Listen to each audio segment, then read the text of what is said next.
Hello, Professor Graysen. I have decided to write my rhetorical revision on the impact of Christianity on America. Let's take a tour around my old Christian school while I talk about this. When I came to America in 2014, I never realized how Christian America really was until I came to this school.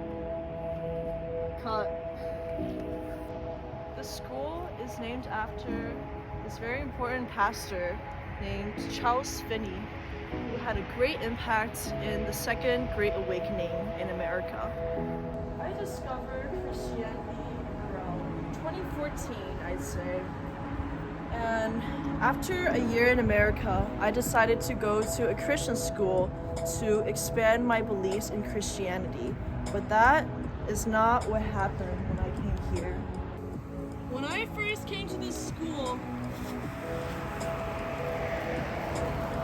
I was stunned by the amount of hatred the teachers here had for people with other religion. I remember once during class, they were talking about how if you're Jewish or if you're Catholic, you would get skinned to death in hell if you're not converted to Christianity and Christianity only. My 6th grade homeroom teacher, who was also my science teacher, believed that the earth was flat entirely. She had a solar system model kit with the round earth removed, and she had created a flat earth and put on to the model. That's how crazy it was. She also didn't believe in climate change, which I told my dad, and he was very stunned by that and emailed the principal. The principal did not care. Now, this is not a public school. This is a private school, which could have exchange students over, and we had a lot of exchange students, including myself at the time before I got my permanent residency in America.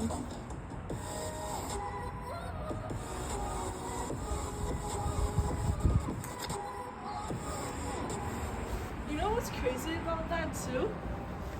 Those exchange students had to take Bible classes as it was mandatory in order for them to pass their grade. Even if they're not religious at all, even if they're Muslim or Buddhist or whatever they are, they had to take Hebrew Bible classes.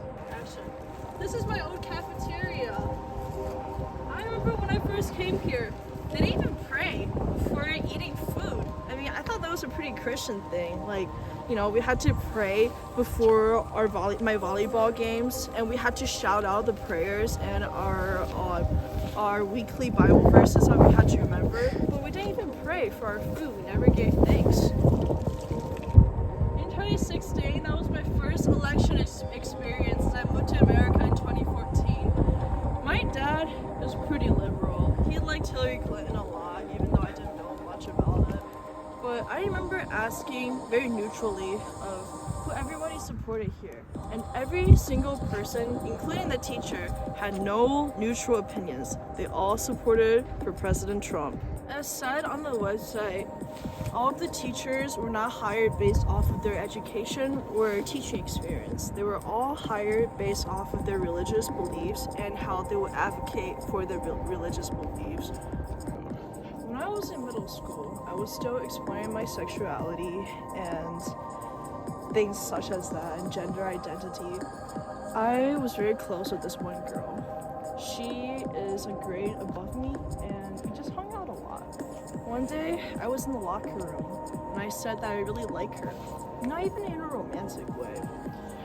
And somehow, somebody heard that and had to report it to the principal. I was called up to the principal office, and I got out of school suspension for telling a girl my appreciation for her. You see this slogan? This was changed after the election of 2016. Does that still look familiar? Doesn't it look like Make America Great Again? Yup.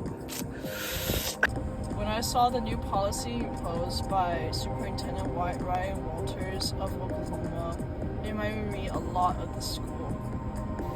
As I briefly mentioned the school on my first essay, writing my third essay, it just really reminded me of how much it sucks. I mean, this is a private school, and having, a policy on having to teach religion and forcing it on kids that aren't even interested in this religion for every public school in Oklahoma, it breaks my heart. It really does. And this is in the Northeast. We're in New York. This is a very, very, very open-minded and liberal state. Imagine how crazy it is in Oklahoma, where everybody's just shoving Christianity down your throat. I mean, as a Christian myself, I had to push away from Christianity for at least 3 years after going here. I fully intended on expanding my beliefs as a Christian when I first came here, but it's just all the beliefs, it's so close-minded, and it made me so sad that it was a hard pill to swallow, and I couldn't do it anymore. I feel like after getting out, it was like, this is not what this religion is about. This school has a mind of its own, and forcing religion down someone's throat just makes them less religious and, not like God anymore. God. Amen. Amen! I took you on this virtual tour today as I wanted to share my own experiences and my personal point of view.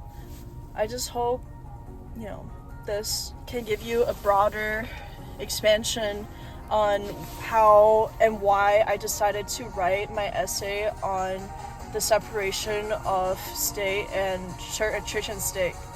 And thank you very much for watching. God bless America.